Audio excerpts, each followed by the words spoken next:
Coverage of all things RBC Heritage continues now on Rewind 1079.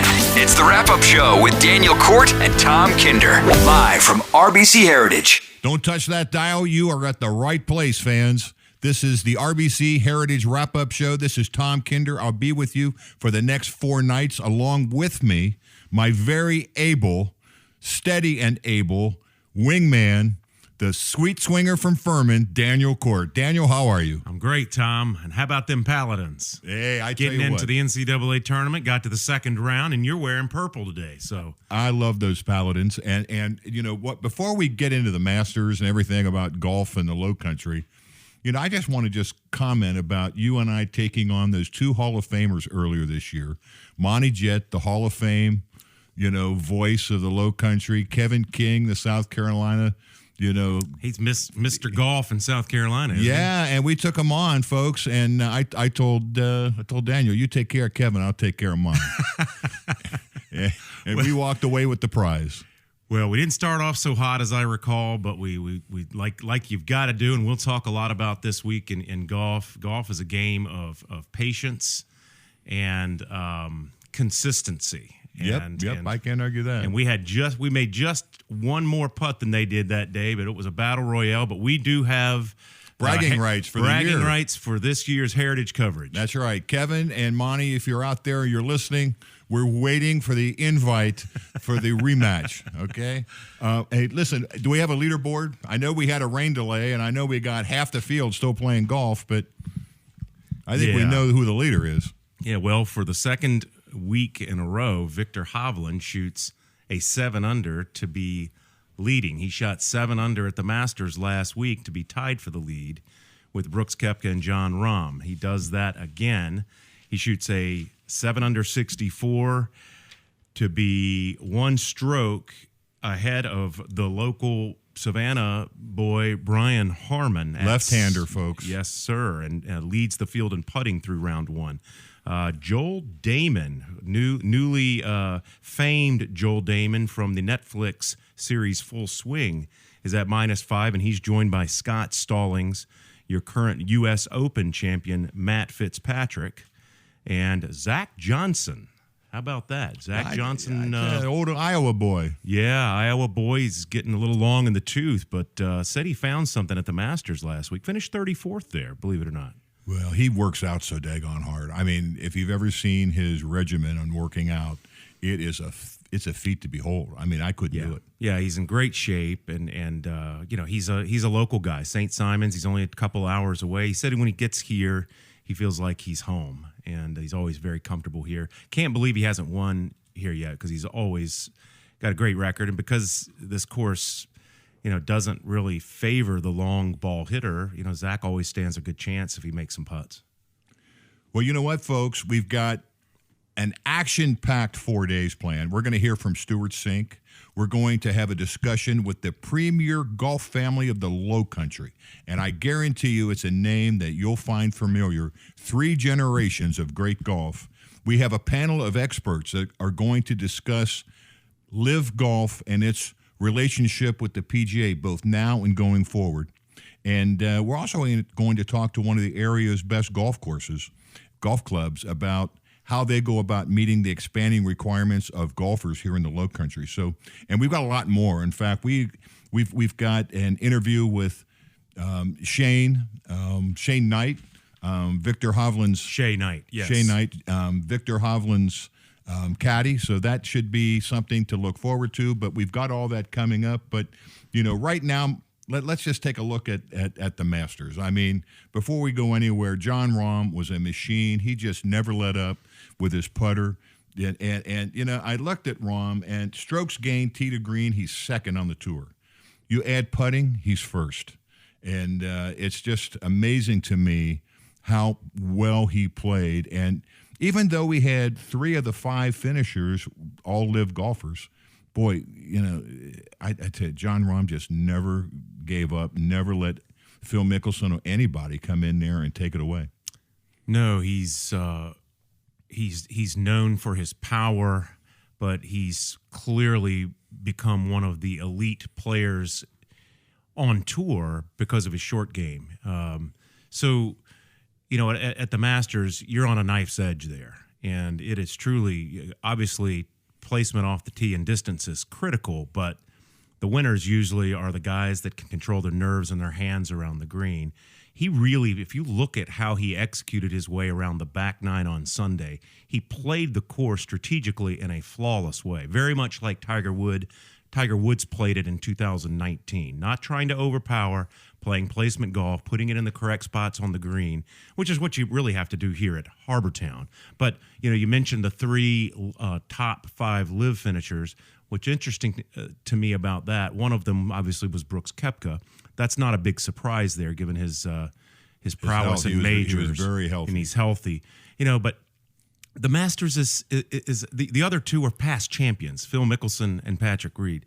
The Masters is just one of those magic places where guys who have won there can usually ride good feelings and rise to the occasion. Clearly, like Patrick Reed and Phil Mickelson have elite short games. They've got magic hands.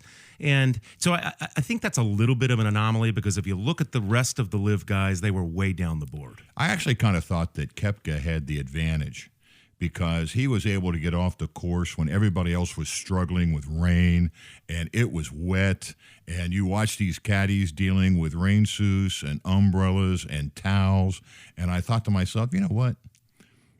Koepka's got an advantage here. He's going to go to bed. He's going to sit home. He doesn't have to deal with any of that today.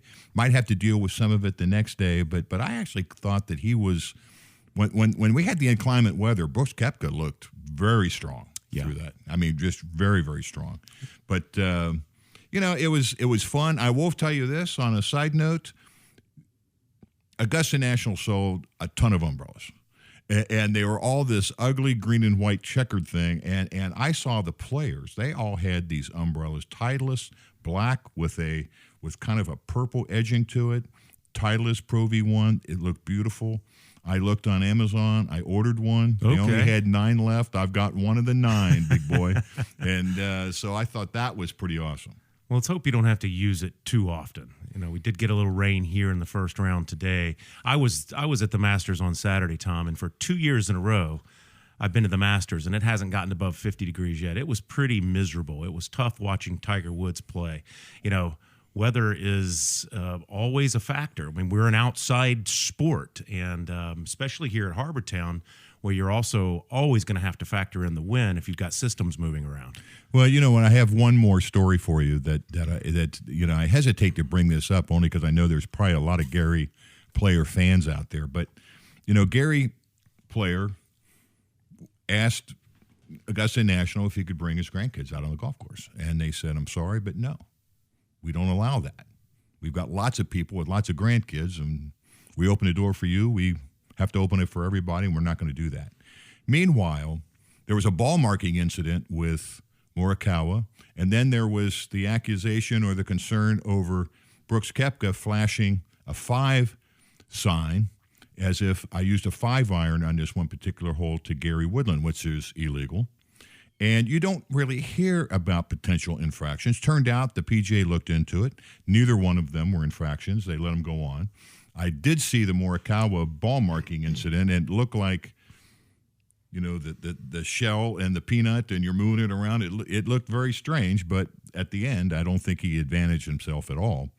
But it made me think about the infractions and what a PGA professional had told me about 12 or 13 years ago. He said, you know who the most prolific cheater on the PGA Tour is?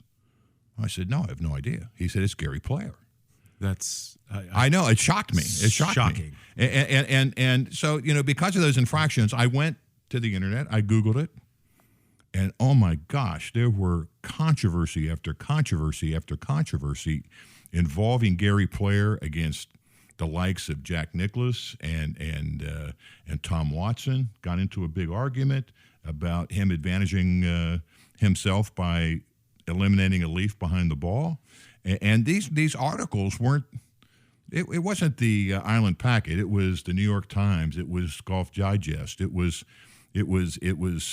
Sports Illustrated. So not a little it was fact, very well documented back in the day But I thought, and you think wow. of player, you think of one of golf's greatest international ambassadors. Yeah, without it's question. Very shocking. But anyway, I mean, these guys are always policing themselves, and I guess you can get into arguments out there from time to time, but nevertheless, I thought I'd share that story with you. Clearly, golf is more interesting when there's a little controversy at play, because the Masters had its best ratings in 5 years. Not only was that because you had two racehorses, John Rahm and Brooks Koepka, playing in the final group, but it's this live thing, and we can get back to that through the week. I think that's still compelling radio. And we've got some more controversy with the Caddy Classic, you told me. Oh, yeah. Yeah, we did. We'll come back to that. Folks, when we come back, we're going to hear from Stuart Sink, and we're going to run down the RBC Heritage favorites for you.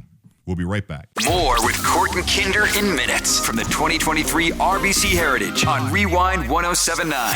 Powered by Cort Lifestyle Pros of Charter One Realty and the Charles Sampson Group, Berkeley Hall, and Hilton Head Exterminators. Okay, we're back. This is the RBC Heritage Wrap-Up Show. This is Tom Kinder. I'm along with Daniel Cort. And like everybody knows, this is an elevated event. Elevated by the PGA. We've got 143 golfers chasing $20 million. Before that, it was 8.1 was the largest purse that we had here. But, we thought it might be helpful if we had a man that knows how to get around Harbortown, talk about what it takes to win at Harbortown. That golfer is, of course, Stuart Sink. We caught up with him a couple years ago before he had won his third tartan jacket. But what he has to say is very timely and would be worth listening to for those golfers that are playing Harbortown their very first time. Here's Stuart Sink. Talking to Stuart Sink, two-time winner of the RBC Heritage. Welcome back to Harbortown. Thanks. Great to be back here. Tell me about your golf game. Well, I've been off for 3 weeks, so every day kind of gives you a little something new with golf. You don't always know when you wake up what it's going to be like, but I'm excited about the way I've been playing, and hopefully can break through a little bit of confidence. All right. Well, tell me, you've won here before. What does it take to win here at Harbortown? I think the biggest thing it takes here is patience. And because you're going to have a lot of good shots here that end up behind trees, and you have to hit some crazy curves and high and low shots, and you just have to expect that you're going to be dealing with some of that and not a straightforward type shot like we see most every week. Do you see mostly driver, 3-wood off the tee? These days I think it's mostly drivers. This course used to be a course where you laid up a lot off the tee, but the way the game is now and what ShotLink is telling us with statistics, driver pays off even on a course like Harbortown. It's as we look at this golf course, it's the fans wonder, is it more about driving the ball and hitting the fairways? Is it more about hitting the greens in regulation? Is it more about scrambling? What would you think? Yeah, it's all of those things. Literally, I think that's one reason that, number one, that so many players love Harbortown and name it among their top 5 courses. And number 2, why you see so many different types of players that win here. You see guys like Davis Love, who dominated here for a long time, who's a super long hitter. And then you see guys like Brian Gay, comes to mind, shorter, straighter hitters. You see it all here. The course doesn't ask for one thing, it asks for everything, and you have to be on with a lot of parts of your game. Well, Stuart, thank you so much for taking time to talk to us today. A past champion, folks, 2-time winner here at the RBC Heritage. You got it. All right. Best of luck to you. Okay, that was Stuart Sink. Daniel, I think a lot of people, a lot of golf fans that know Harbortown, people that have golfed there, would find what Stuart said as a little bit different than what the impression is. Always difficult. It's always different than the impression I was told by some of the experts, that people use their 3-wood off the tee, but what he had to say was a lot different than that. Well, you look for, I think about two things, why driver would be particularly advantageous and coincide with what Stuart Sink's comments were. One is the guys hit it straighter now because of the equipment and the ball. Right. You don't have as much curve. So if they can take aggressive lines and hit it straight, getting an extra, and that's the other element why driver is advantageous. These are the smallest greens on tour. I think 3,800 square feet on average. So it's a huge advantage, especially if there's wind, especially on Saturday and Sunday when the greens are getting more baked out, more crusty. If you're coming in to those greens on approach with a 7, 8, 9, or a wedge versus a 6.54 or a hybrid. Huge difference. Because the targets are just so small. So, I think for guys that have length, I heard Chris Kirk saying, who won at Honda earlier this year, his average is 295 off the tee. You don't think of Chris Kirk as that long. That's long.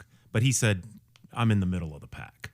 Yeah. So they're just extraordinarily long these days, but they're really straight. So, I can see why a driver, if you're in form, is going to give you a tremendous advantage here. Well, Rory is the number one driver on the tour here, but Cameron Young, he's second in terms of distance. Good ball striker, but he's only 1 under after 11 holes. So he's struggled today. He hasn't been able to keep his driver in the fairway. Yeah, he was our first-round leader last year, and I think tied for second before it was all said and done. He's got 6 second places, Tom. And interestingly enough, today it's a great pairing. Paul Tesori, who was Webb Simpson's caddy for years, is in the group with Webb Simpson. He's now on Cameron Young's bag. And Tesori said this guy is the next phenom. He's going to be in that group with Rahm and Rory and Scheffler and Spieth. He'll be in that conversation before long. If you look at his talent, it's prodigious. It's extraordinary. Las Vegas, they have as their favorite to win the RBC Heritage a 29-year-old golfer that played his college golf at Alabama. His name's Justin Thomas. He's earned more than $53 million. He's made 152 cuts of the 208 events that he's made. He's got 15 wins, 6 second places, 12 third places. He's got 73 times he's finished in the top 10. That's more than a third of the time he's got a top 10 finish. He was the FedEx champ in 2017, 2-time PGA champion, and he was the Players champion in 2021. So he's got a lot to live up to. He's a superstar. He's struggling right now, though. It was shocking to see him bogey the last 2 holes at the Masters last week and give his good friend Tiger Woods entry into the cut. But I feel like he's searching for something. He's very irritated that he's not in that conversation of the big 3 with Rory. Yeah, Rahm, you can tell and that. Scheffler. Yeah, I agree with that. But I got to talk about somebody now, right? Oh yeah, tell us who Las Vegas likes and who Daniel Cort likes. Well, he wasn't somebody I would have picked, but Victor Hovland is number 9 in the world. We've got 7 of the top 10 players in the world here. Hovland's our first-round leader, second time here, but his caddy Shea Knight clearly guided him around, and he's on that form that gave him a tie for 7th at the Masters last week. Yeah, how about Scotty Scheffler? Scheffler, 26, University of Texas. He's earned a lot of money, but he hasn't really won lately. He hadn't won for over a month, and it seemed like he was winning all the time. Hadn't won for over a month. Yeah, Shocking. I mean, it's just and that just happened to be the Players' Championship. That is a major, by the way. Yeah, I'm convinced. Number 2 world ranked golfer in the world, and I think this is his first time here, if I'm not mistaken. Yeah, and it's showing early on. And it's so speaking of that, I'm going to talk about our Masters champion, Jon Rahm. He's 2 over through his first 11 holes out there. I think it's partly Masters hangover, without question. He's got new laundry to carry around in his travel case with that green jacket, and his mind is probably still there. Can't blame him. But he's feeling his way around here. I expect him to come back and make the cut. He's too much of a competitor, and would love to see him and Scotty Scheffler continue to battle it out. Those are 2 of the big horses on tour. I'll tell you, another guy that we just can't overlook, number 4 golf rating in the world, 31-year-old Patrick Cantlay from UCLA. Yep. He's earned over $35 million, made 126 cuts out of 150 events. 8 tour wins, 2 runner-ups, top 10 48 times. And if you look at what he's done here, 2 times he's tied for 3rd. Once he's tied for 7th, and last year he was in a sudden death playoff. The door was open. 4 out of 5 times, man, he was knocking on the door. So you got to think that maybe he's either got Luke Donald complex and he can't get to the end, or he's going to knock on the door and he's going to bust it down. He knows how to win, but we were just talking about controversies since last week, or since Brooke Koepka's comments. His new nickname is Slow Play Cantlay. That got a lot of the headlines this week. And another player I want to talk about who needs no introduction, Jordan Spieth, our defending champion. He's out strategically moving his way around this golf course early again. No surprise, especially after what he did on Sunday at the Masters. The grouping with Phil Mickelson was electric TV. You got a live tour guy playing with PGA's darling in Spieth and 2015 Masters champion. Spieth shot 66, met by 1 with a 65. Electric stuff, but Spieth is exhausted. He's played 9 of the last 11 weeks. He admitted that after the Masters. So hopefully he got a few days to rest. He knows his way around here, and I expect him to make a super, super strong defense of his title. He's already 3 under through his first 11 here. Yeah, I also want to mention Will Zalatoris, who went through back surgery last Saturday. He is not here. He had to pull out. Very good reason. We had a disc removed. Rory is not here. And Rory, this is the second time that he's missed a elevated event, a designated event, and he will, as a result, reported by the Golf Channel earlier today, he'll lose as much as $3 million for not showing up. Tiger, we know, is not here. Different reasons why. I've heard, plantar fasciitis. Also heard he had a screw that had come loose and is poking through his leg. But we've got some former number 1 players in the world that we haven't seen here for a while. Guys like Luke Donald, Ernie Els, Jason Day is here, and it's good to have that $20 million incentive bringing all these great golfers back to Harbortown. So, folks, stay right there. We'll come back. This is the RBC Heritage Wrap-Up Show, and we'll be right back. More with Cort and Kinder in minutes from the 2023 RBC Heritage on Rewind 107.9. Powered by Cort Lifestyle Pros of Charter One Realty and the Charles Sampson Group, Berkeley Hall, and Hilton Head Exterminators. Welcome back to the RBC Heritage Wrap-Up Show. Now, as we promised, we have with us today members of what many would probably consider the premier golf family in the Lowcountry. 3 generations that have just about done it all, including building golf courses, dominating South Carolina high school golf, played college golf at Clemson, achieved All-American status while playing golf at Clemson, and of course joined the ranks of the very, very best by playing professionally. With me today are Tony, Bill, Kathy, and Pixie Nimmer.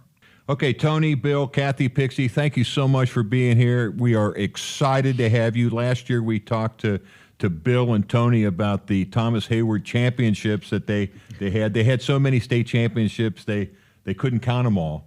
But nevertheless, this story, the Nimmer family being so pronounced in golf in this part of the country, starts with your dad, Fred. Tony, tell us about your dad. Well, he was just a great guy. He didn't grow up with somebody handing him a golf club and say, here, this is what you need to do. I don't think Daddy found the game until he was out of the Air Force and came back home to Ridgeland to run a business and raise a family. And he apparently fell in love with it when he was in his 30s. And but they were having to drive out of town 30, 45 minutes maybe to Hilton Head or Savannah to play golf. And so there was a group of them that said, hey, we can do this ourselves. And so he got with about a dozen guys and decided they were going to purchase a piece of property about 5 miles out of Ridgeland, just south of Ridgeland. It was a cow pasture, basically, and that's what, and I think they purchased 66 acres, and they built 9 golf holes and a putting green. And that became the Sergeant Jasper Country Club that everybody knows and loves today. And it was a miraculous thing that those guys, without really, they did. There was a gentleman that was with the South Carolina Golf Association. His name was Bob Causey, and they invited him down, and he met with them one night for dinner somewhere, and he kind of looked at the plat of the property, and he said, okay, this is what you can do. And Bob Causey drew out the 9 holes and designed it, basically, and said, here, y'all go build it. And so each one of those 12 guys, approximately 12 guys, they 2 of them on each, so they decided they would go in pairs. And so they 2 at the time built a hole, and then if they needed extra help, they kept going. But I know with my dad, Daddy built number 6, which was a little short par 4 coming up to the clubhouse there, and I think he had Charlie Boyles. was his partner. It was either Charlie Balls or Ferris Highsmith, but one of those two guys partnered with him. They went and rented the equipment. They did whatever they had to do, and they built a golf hole. And it's just became a very neat thing that just happened, basically from community guys wanting to play golf, and it's been.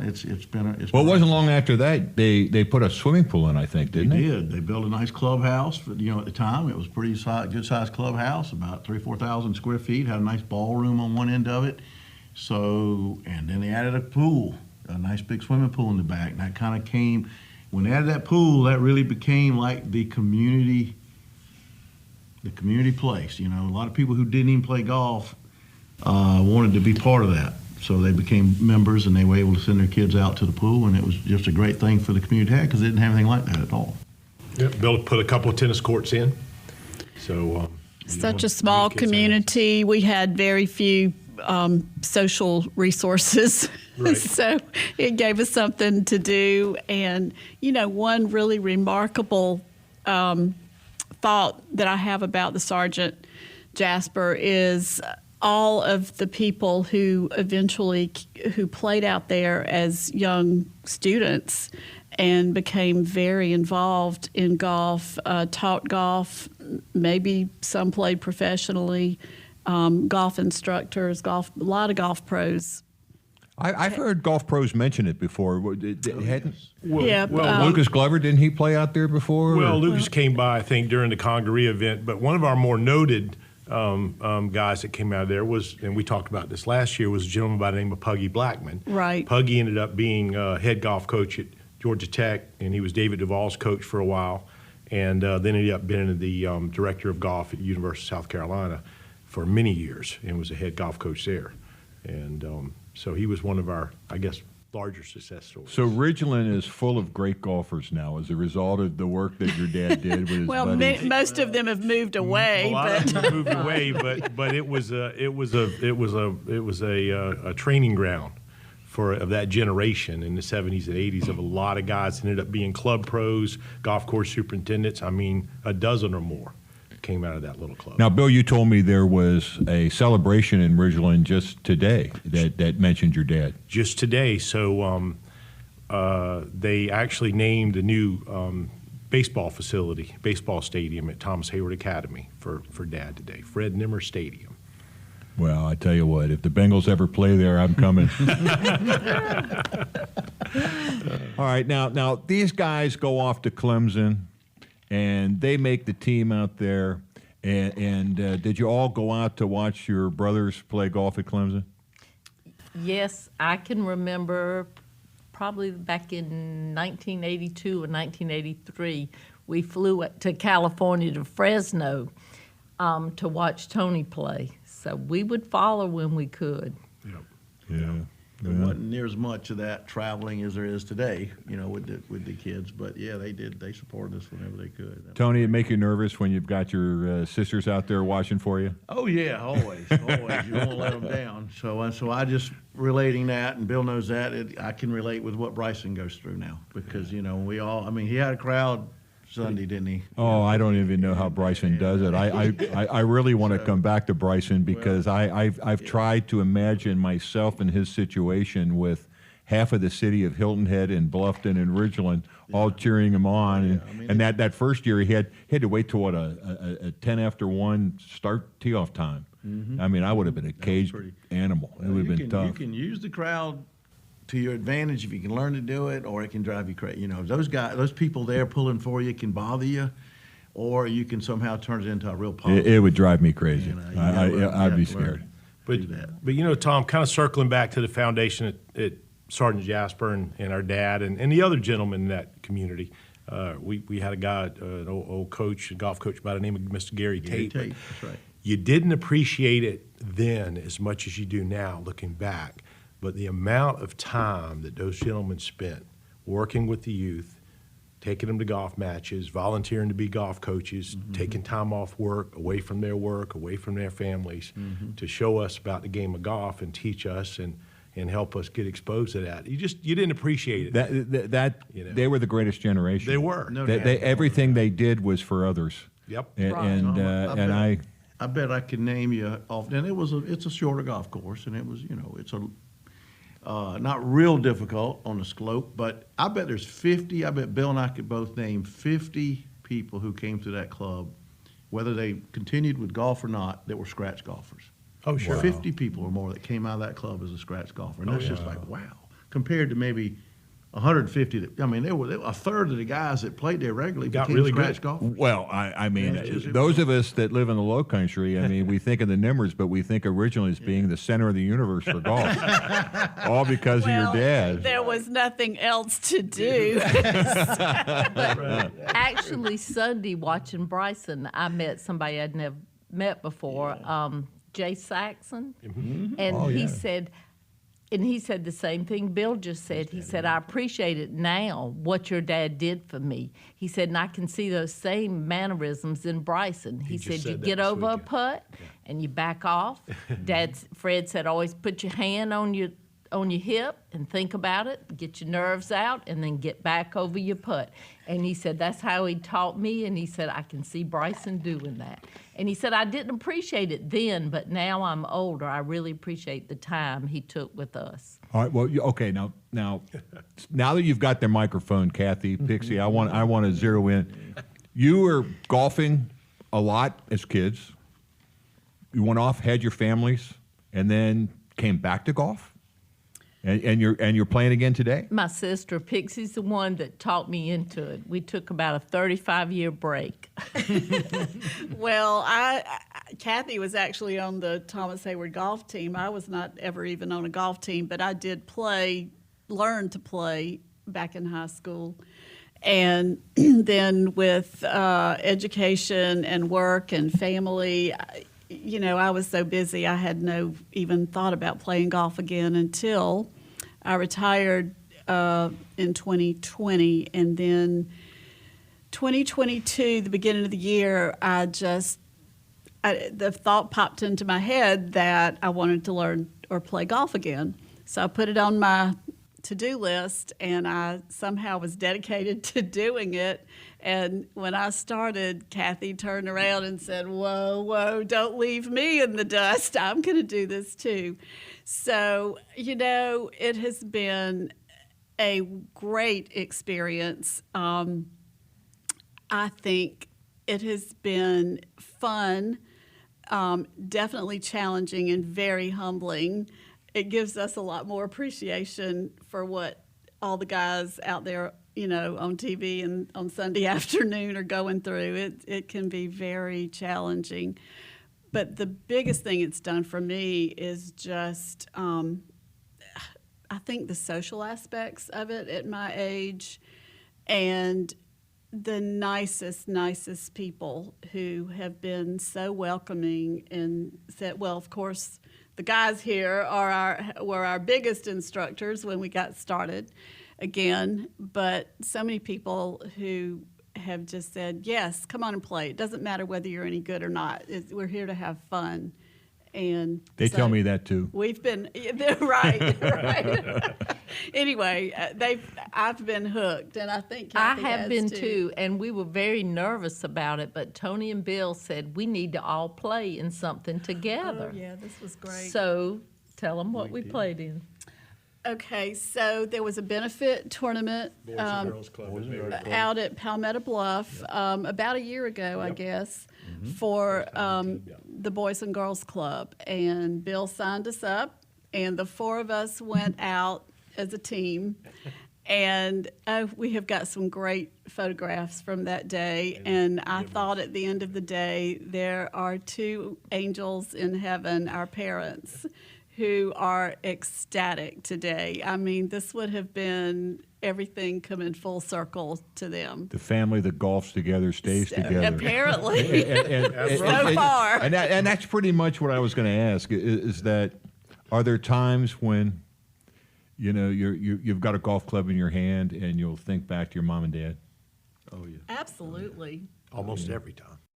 We're going to come back on Saturday night and hear from the Nimmer family again. Most of it will be Tony Nimmer talking about Bryson and his career on the Korn Ferry Tour and how Live Golf has impacted really the only avenue Bryson has to go forward to try and get that PGA stamp on his card. So, do we have an update on the leaderboard by chance?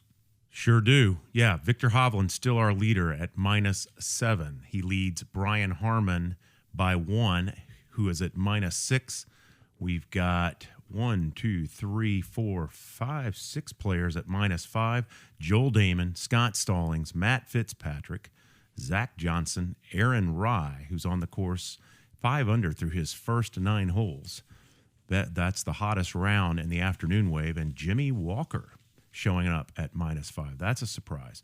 We've got some real star-studded names there at -4, including Xander Schauffele and Ricky Fowler, and they are joined by they're joined by Andrew Putnam, also at -4. So we got a great leaderboard shaping up. And how about Ernie Els shooting -3 today, 4-time major champion? The Big Easy, baby. The Big Easy's back. I tell you what, it's fun to see him, actually. It is. I'll never forget, he was playing, this is a few years ago, and I went to the practice range to watch Kevin Kistner hit balls because he was expecting that there might be a playoff and that he'd be involved in. I guess that was 2015 against Jim Furyk. So I went over to watch Kistner hit balls, and Ernie hit a big duck hook and landed in the field of play right behind where Kistner was standing, and it kind of startled him, startled me. We were the only two there. He looked at me. I said, "It wasn't me," and so sure enough, Ernie walked halfway down to the 9th hole before he was told he had to go back and hit again. So, but quite a gentleman.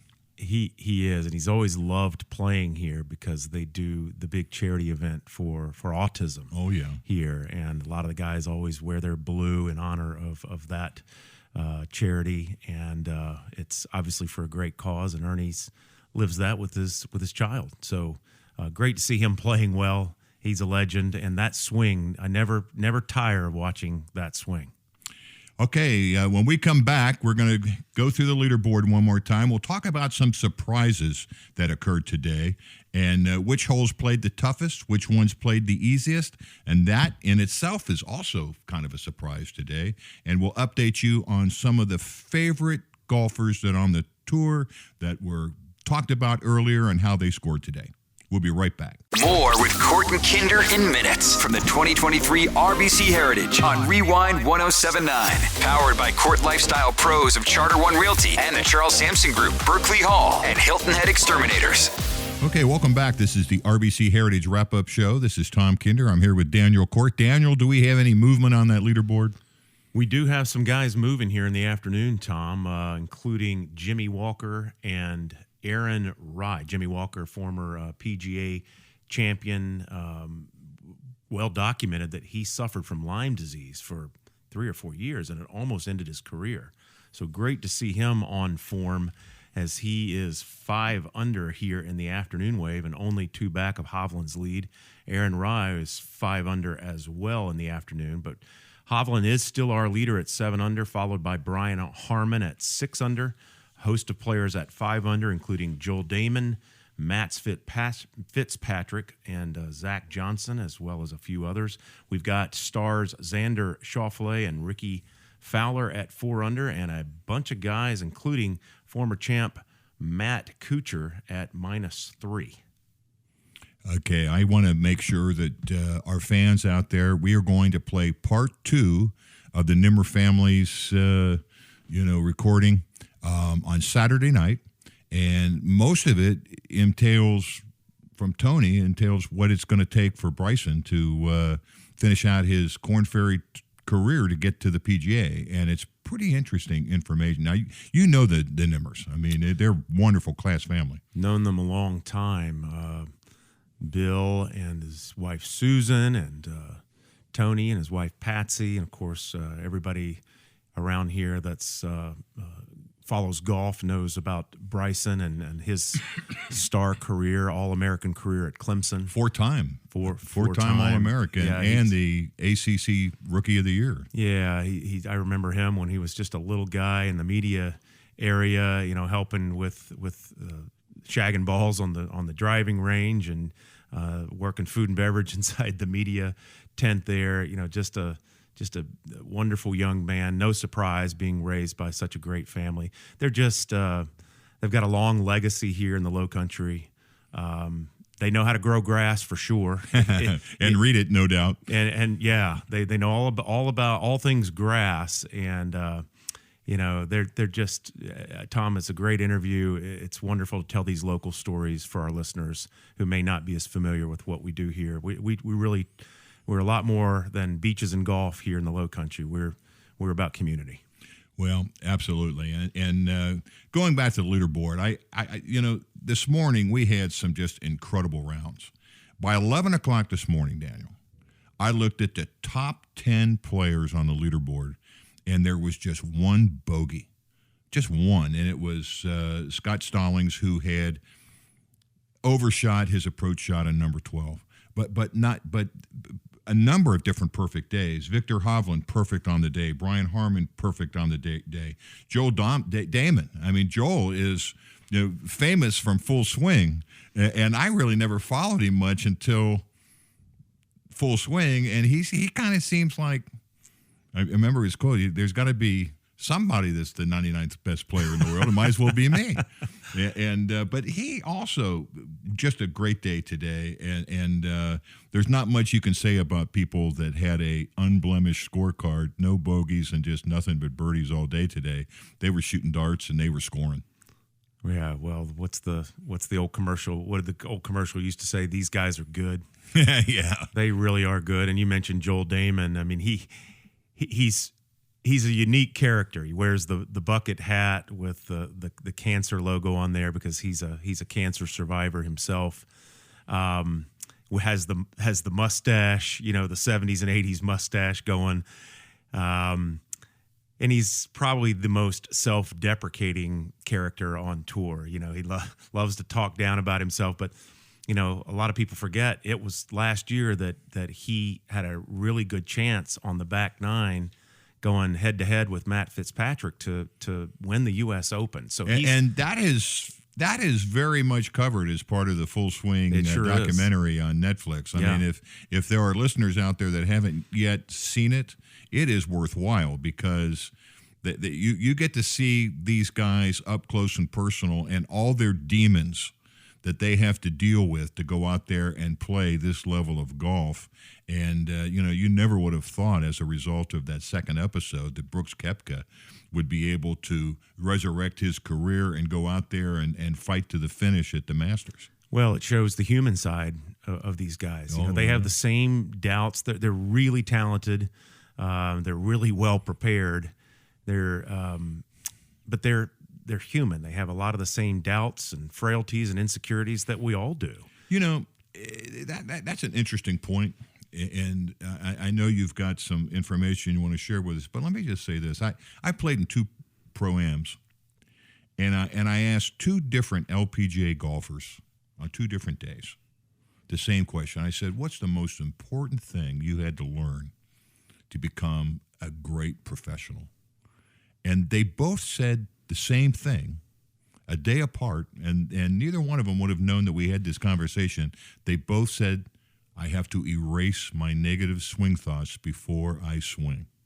And I thought, wow, right there, you got to get rid of those demons before you swing that golf club. All right, but who is moving up the leaderboard that we haven't talked about yet? Well, we did mention Jimmy Walker and Aaron Rai. Adam Long is making a move here in the afternoon. Long is a one-time PGA Tour winner and a former student of my good friend Keith Bach, who owns and runs the Junior Players Golf Academy here. I met Adam Long's parents here 2 years ago at the Jersey Mike's sub shop, and they love coming to Hilton Head, and it's great seeing Adam here on form because he's got some real history with this area. In addition, Adam Scott has only played here one time, 2013 Masters champion. Long time ago. Yeah, has Stevie Williams, Tiger Woods' former caddy. Stevie Wonder? Stevie Williams? Stevie Wonder. Well, he could be Stevie Wonder. He's got 6 green jackets to his credit. Wow. 5 with Tiger and 1 with Adam. That team is going about their business. Adam's got it to 4 under here in the afternoon, playing alongside another Masters champ who is also 4 under, Jordan Spieth. And those guys are paired with our current Masters champion, Jon Rahm. Talk about, we talked about this designated event. What's great about this, Tom, and hopefully Harbour Town will get to keep that status moving forward. It's up in the air at this point, but it brings the best players out. And we've always gotten great players, but because we're the week after the Masters, a lot of times those top players are so fatigued, they're so burned out that they choose not to come here. For various reasons, but that's the obvious one, clearly. So to have, we've got 19 of the first 20 winners this season in this FedEx Cup season here, and a lot of past champions, but we've got 7 of the top 10 players in the world. So from a fan perspective, this is exactly why Steve Wilmot said we're seeing record ticket sales this year, because the experience, the crowd today was incredible for a Thursday. They're calling it elevated for a reason, and it's not just the golfers here; it's the way the whole tournament's being produced and showcased. It's spectacular. So if you don't have your tickets yet, get them and get out here. Okay, thank you, Daniel, and folks, hang with us. This is the RBC Heritage Wrap-Up Show. We'll be right back. More with Cort and Kinder in minutes from the 2023 RBC Heritage on Rewind 1079. Powered by Cort Lifestyle Pros of Charter One Realty and the Charles Sampson Group, Berkeley Hall, and Hilton Head Exterminators. Welcome back. This is the RBC Heritage Wrap-Up Show. Daniel, what is going on with the leaderboard? Got a stacked and star-studded leaderboard, Tom. Victor Hovland, number 9 player in the world, is our leader at -7. Followed by Brian Harmon, the Savannah boy, at -6. At -6, also, Aaron Rye, with the hottest round in the afternoon, is -6 through 12 holes. Joel Damon, Scott Stallings, Matt Fitzpatrick, Zach Johnson, and Jimmy Walker are all at -5. At -4, you have Xander Schauffele, Ricky Fowler, Andrew Putnam, Wyndham Clark, Adam Long, Jordan Spieth, and Adam Scott. Now, I imagine that rain we had, in all probability, helped these guys in the afternoon a little bit, soften up these greens. Yeah, scoring conditions are great. Yeah. Wind is it's modest. The wind is really hadn't been much of a factor. Not, what you would think with the system that came over, we would have more wind, but it's really laid down most of the day. And the greens from television look awful shiny for a Thursday. I'm going to be really interested to see how fast they get as we move closer to the weekend. But it's soft out there. You can see the guys are attacking pins, and the greens are very receptive. So the scoring conditions are there. Well, I was going to ask you, because watching all the action today, I can't remember watching as many putts end up being short as I did today. Mm-hmm. Rahm was really kind of shaking his head. But a lot of these guys that had just come back from the Masters, they had to adjust to these greens, because I've never seen so many that fell short. I'm talking about a foot and a half short. What's deceptive, and you and I have both played Harbour Town many times, what's deceptive about Harbour Town is it seems like everybody talks about the low country, it's nothing but flat golf courses, but these greens do have some modest undulation. Grain too. And grain, for sure. These uphill putts, you got to pound them. Yeah. You do. And most of the time when you see guys short, it's coming from, it's coming uphill. Have any surprises that you've seen thus far? Well, Ernie Els we talked about. That's a surprise. I would love to see him hold form. Anything can happen. He is a world-class player. He was a lot more consistent today than Matt Kuchar was. Matt Kuchar was up and down, but Kuchar ended up with a -3, but he did it kind of the way I would have done it, with a few bogeys wrapped in there. But Kuchar's one of my pre-tournament favorites. He almost won at Valero the week before the Masters. He desperately wants to get a win so that he can get back to Augusta. I love him around here. He obviously chipped in out of the the bunker on 18 in 2014 to be our champion. Not surprised to see him there. I'm actually a little surprised to see Zach Johnson playing so well, even though he did play fairly well at the Masters last week. He's a little bit of a surprise. But then you've got names, I'll tell you, a surprise, in the other direction for me, Tom, because he's always one of my favorites around here, and he lost to Jim Furyk in a historic 3-hole playoff back in 2015, is Kevin Kisner. Kisner shot an 8 over 79 today and withdrew. There's something going on there. He's been off form all season. There could be some health-related issues there. Hate to see that because he is a local favorite, but he didn't make the cut at the Masters last week. So clearly, but that goes back to what we were saying earlier. It's a hard game, this golf. And, these guys, kind of like Justin Thomas, it's just, even though he shot 2 under today, he's not had a good season by his standards. Well, some of the toughest and easiest holes today, folks. The toughest hole on the golf course today, kind of a surprise to me personally, was number 18, the par 4, 454-yard hole. With wind coming out of the east, which is what happened most of the day, I would have thought most of the pros would have lifted the ball high to the right where that landing zone is, just let the ball come into the green. But they struggled with 18 today.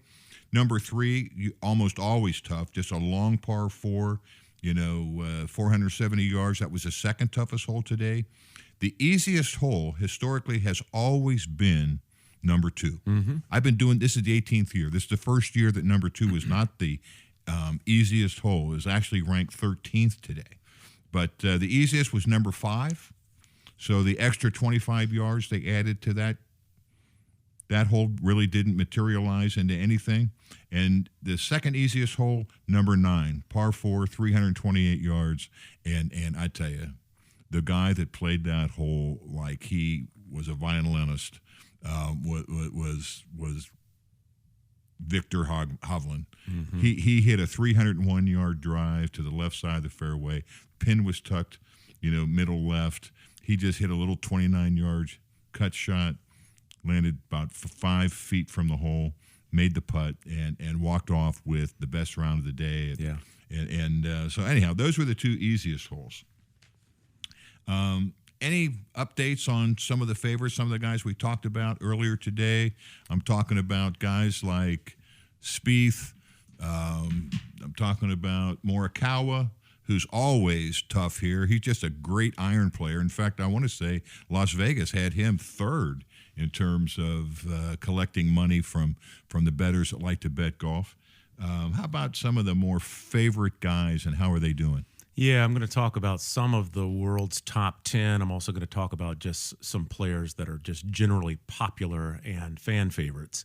Hovland, of course, we've talked about as -7. Hovland said, he had no expectations after the pressure cooker that is the Masters. He came here and just said, when I'm out of position here, and you're going to be, I'm gonna take it in stride, and he did, and had a bogey-free 7 under.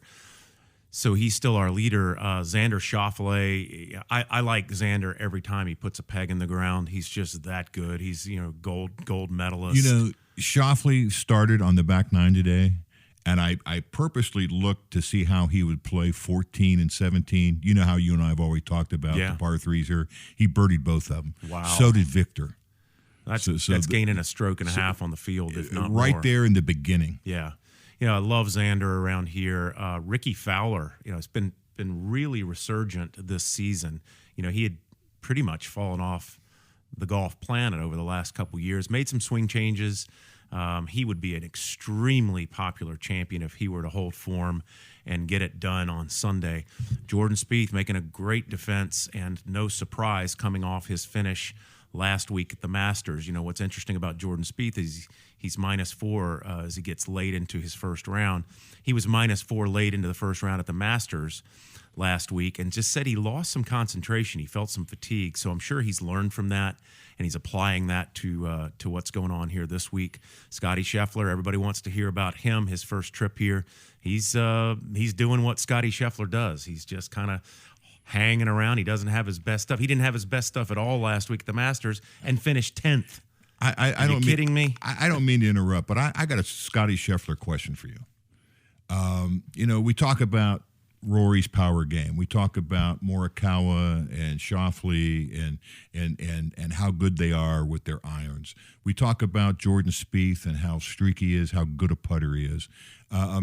Scheffler, we don't talk anything other than the fact that he's always consistent and he wins. I mean, he's tee to green. He's second on the tour. So I guess that means he's a good ball striker. Well, he's a really consistent ball striker, but the two things that Scotty Scheffler does, if you get inside his circle, he's one of the best pitchers, pitch and putt, but a chipping phenom. His coach says he can get it up and down from a trash can. So there's that. And even though he's such a likable guy, he's non-assuming, he's just a good old guy that you want to sit around and tell jokes and have a Diet Coke with. He's just a popcorn and peanuts kind of guy, but he's a fierce competitor. He's the kind of guy you'd want your daughter to date. There's no question. That's a perfect. I was looking for the right way to spell it out, and you said that perfectly. He truly is. But when you get him inside those ropes, get him in that arena, that competitive arena, he is a holy terror. And all those guys know that. He owns his unique swing. He's extremely confident, but he's a fierce competitor. He has literally won at every level he's ever played on from age 5 to the present. So if the competitive juices are coming out in Scotty Scheffler, look out. I mean, he's kind of a bully, but just a really nice bully. Okay, when we come back, we are going to hear from Daniel and myself who we think are our two favorites, and we're going to pick a long shot to win the RBC Heritage. Don't go away. We'll be right back. More with Cort and Kinder in minutes from the 2023 RBC Heritage on Rewind 1079. Powered by Cort Lifestyle Pros of Charter One Realty and the Charles Sampson Group, Berkeley Hall, and Hilton Head Exterminators. Welcome back. This is the RBC Heritage wrap-up show. This is Tom Kinder. I'm here with my able wingman, the sweet swinger from Furman, Daniel Cort. Daniel, what's the leaderboard look like right now? I know we've still got players playing. Still got players out there. We'll probably go till dark because we had a little over an hour rain delay, as we know. Victor Hovland is still our leader at -7. Behind him by 1 stroke at -6, Brian Harmon, and Aaron Rai still out on the course with a scorching 6 under so far. Hopefully he can get it to the house, and he may actually take over the lead if he continues to play on form. Joel Damon, Scott Stallings, U.S. Open champion Matt Fitzpatrick, Zach Johnson, and Jimmy Walker are all -5. Xander Schauffele, Ricky Fowler, Andrew Putnam, Wyndham Clark, Patrick Cantlay, Jordan Spieth, and former U.S. Open champion Justin Rose are all at -4. All right. Well, we've reached that part of the show, Daniel, where you and I pick our two favorites to win and a long shot. And why don't you go ahead and give me one of your favorites now, and then I'll give you one of my favorites, and then we'll go back and forth. Well, I'm not going to go out on a limb on this first one. All right. I don't want you to. But I haven't deviated just because It won't be Kevin King. It won't be Kevin King, even though he's one of my favorite golfers. Love Kevin King. He's a colleague and a great friend. But this is Spieth's time. He's got a couple of seconds, 2 fourths this year, fourth last week at the Masters.